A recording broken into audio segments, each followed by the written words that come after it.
Baik, bismillahirrahmanirrahim. Assalamualaikum warahmatullahi wabarakatuh. Subhanallah walhamdulillah wala ilaha illallah wallahu akbar.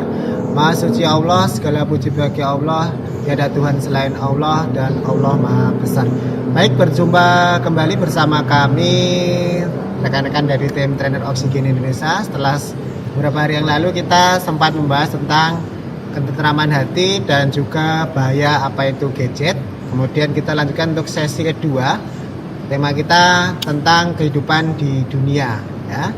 Masih bersama kami Hari Pamungkas dan juga kedatangan tamu beliau Bapak Wagiman, dan juga ada sang mahasiswa kita, mahasiswa dari Universitas Diponegoro, ada Mas Iksan dan juga pemilik channel Faris Al-Farizi. Siapa Mas? Faris. Sesuai namanya ya, Faris Al-Farizi. Baik, hari ini kita akan membahas tentang kehidupan di dunia. Jadi kita harus paham betul tentang kehidupan di dunia ini. Nanti di dunia itu ada apa saja, nanti kita bahas bareng-bareng ya Mas ya. Agar nanti bisa memberikan gambaran untuk diri saya pribadi, kita semua, dan umumnya pada penikmat channel Faris Al-Farizi.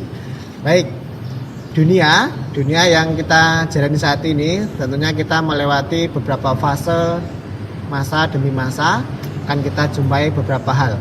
Ini kira-kira pengalaman Bapak Wagiman itu apa Bapak? Tentang yang dijumpai dalam hidup ini Pak. Ya, kadang senang, kadang bahagia. Kadang senang, kadang bahagia. Maksudnya gimana itu Pak? Kalau yang bahagia, kalau dapat nikmat yang banyak. Oh, dapat nikmat banyak, bahagia. Kemudian Kalau yang tidak senang ya mendapat ujian dari Allah. kalau yang tidak senang mendapatkan ujian dari Allah. Artinya orang hidup itu pasti mendapatkan kebahagiaan dan kesedihan. Kalau bahagia harus bersyukur. Kalau mendapatkan kesedihan Ya, sabar ya Pak ya. sabar dan tawakal. Sabar. Oke, baik. Makasih Pak. Kemudian kita lanjut ke samping kanannya mahasiswa Universitas Diponegoro. Ini pengalaman apa yang mau disampaikan tentang fase-fase kehidupan di dunia ini Mas Iksan monggo. Baik, tadi setelah disampaikan Pak Wagiman itu ada kebahagiaan, ada kesedihan ya. Terus mungkin selanjutnya ada lapangan sama kesempitan ya Mas Heri. Seperti pengalaman saya sendiri dalam kehidupan sehari-hari sebagai mahasiswa, itu pasti ada situasi di mana itu kondisi lapang dan juga sempit. Contohnya kalau dalam kondisi lapang sebagai mahasiswa itu banyak sekali jam longgarnya sebenarnya. Jadi gimana kita memanfaatkan waktu itu supaya bermanfaat agar tidak terbuang sia-sia gitu. Kemudian untuk keadaan sempitnya kadang banyak deadline, tugas-tugas seperti itu Mas Hari. Jadi kita harus pintar-pintar untuk bagi waktu. Kemudian juga suasana hati kadang kan ini dikejar deadline itu kan malah biasanya down gitu. Jadi harus pintar-pintar. Jadi ada kelapangan, ada kesempitan. Baik.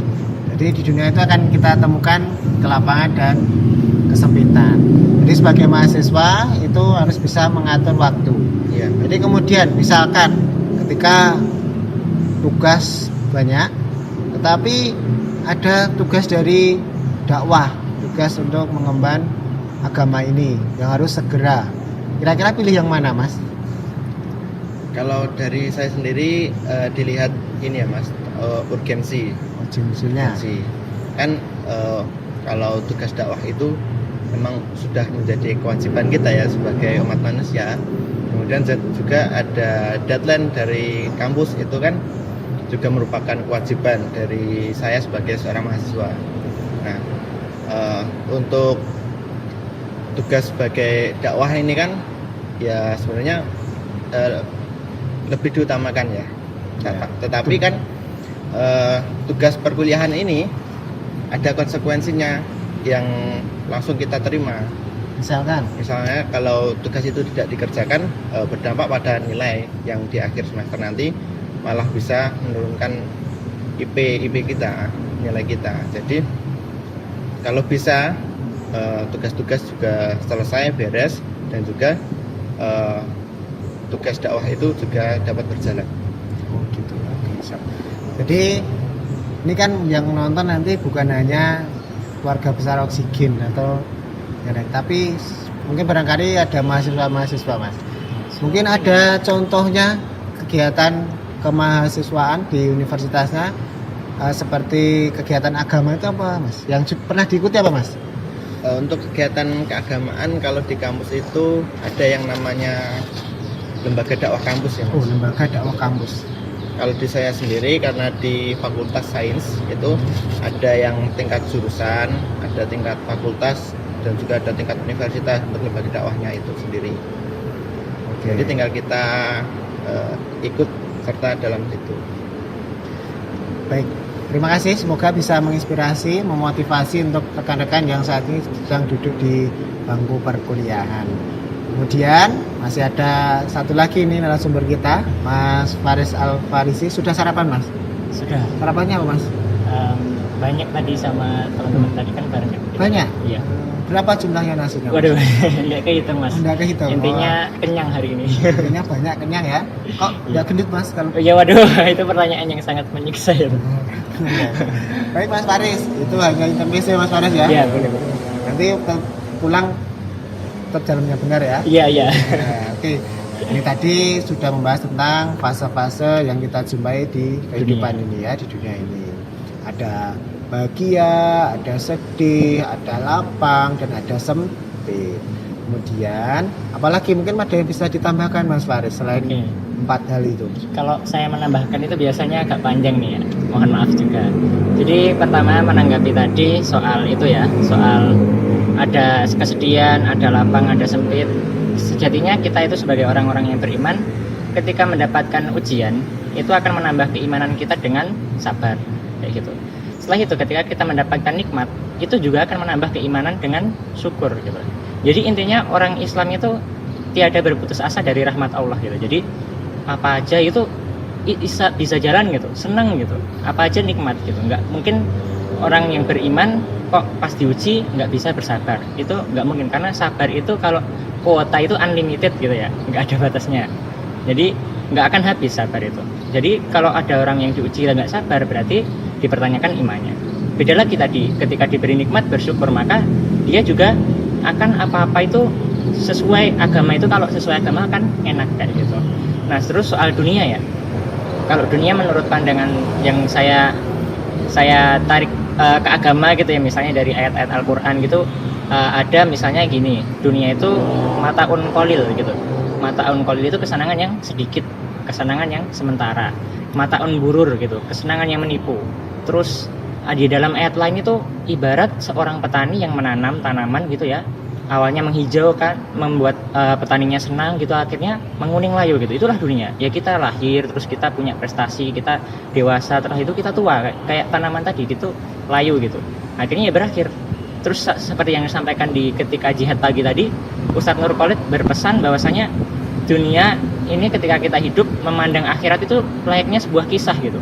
Karena itu sebuah kisah, akhirnya banyak yang tidak mengimaninya gitu. Mau cerita gitu. Akhirnya ketika nanti kita di akhirat, justru dunia inilah yang akan menjadi hanya sebuah cerita kayak gitu. Nah kalau dalam ayatnya ya, surat Al-Imran ayat 196 dan 97. Ta'udzubillahi minasyaitonirrajim. La yaghurannaka taqallubul ladina kafaru fil bilad mataun qalil summa ma'wahum jahannam wa bi'sal mihad. Nah, di ayat 96-nya itu, terus 97-nya dilanjut mataun qalil. Tadi kesenangan yang sementara. Mataun qalil summa ma'wahum jahannam wa bi'sal mihad gitu. Jadi la yaghurannaka, jangan sekali-kali kita terpedaya terhadap kegiatan orang kafir yang bergerak bebas di dalam negeri. Kayak gitu. Terus ayat selanjutnya itu hanyalah kesenangan yang sementara. Kesenangan yang sementara, tempat kembali mereka semua wahum jahannam wa bi'sal mihad gitu. Kesenangan itu sementara, sesungguhnya tempat kembali ialah neraka jahanam. Nah itu kita nggak boleh terpedaya. Orang kafir enak ya, bebas gini-gini gitu, bebas ini itu, nggak perlu kayak kita gitu. Justru menurut pandangan dalam hadis itu misalnya dunia ini ibarat nerakanya orang Islam gitu. Bener nggak? Pernah mendengar nggak? Terus baru saja Terus apa namanya? Itu dunia, terus akhirat itu akhirat. Dunia ini juga ibarat surganya orang kafir gitu. Itu sebetulnya pandangan bagi kita nggak kayak gitu. Bagi kita meskipun ini kayak dianggap mereka itu kayak nerakanya kita, justru kita menganggap itu sebuah karunia gitu. Hidup dengan aturan agama itu semuanya akan indah seperti yang saya sampaikan di awal tadi. Justru mereka menganggap ini surga, ternyata ini surga yang menipu kayak gitu. Nah mungkin seperti itu yang dari saya Mas. Baik. Banyak ya Mas ya. Maaf lah itulah kalau ngomong gitu suka panjang. Oh, ya. Akhirnya disembuhin. Baik. Mungkin ada yang dibahas lagi. Oh ya mungkin ada pertanyaan mungkin yang bisa saya jawab juga nggak apa-apa kata Mas Heri. Saya Gitu kok udah sih. Ini saya merasa bersalah loh. Kan Udah ya? podcastnya teman-teman semua kok. nanti enggak Ketika saya ngomong langsung diakhiri gimana? 12 ini kan. Waduh, beneran. Sudah ya? Ya Allah, aku merasa bersalah. Oke, saya kira cukup dulu untuk kesempatan hari ini. Bisa disambung di lain waktu. Assalamualaikum warahmatullahi wabarakatuh.